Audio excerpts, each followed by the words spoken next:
Додека европјаните ги откриваат адутите на X-Seed, Kia за остатокот на светот го намени кросоверот Seltos.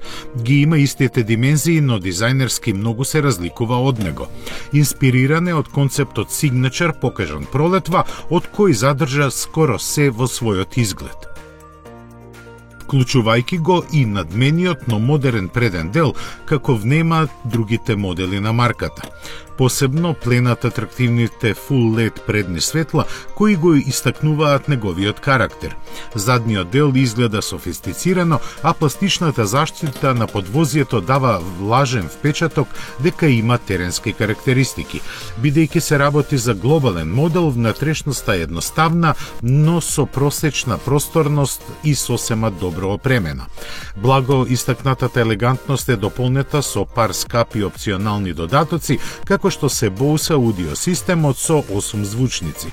Во зависност од пазарот ќе се нуди со бензински и дизел мотори со моќност меѓу 116 и 177 коњски сили со мануелен или еден од трите типа автоматски менувачи.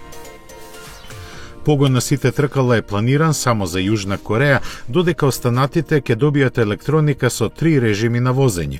Освен во матичната земја ќе се произведува и во Кина и Индија, а цената во Америка му изнесува $22,000.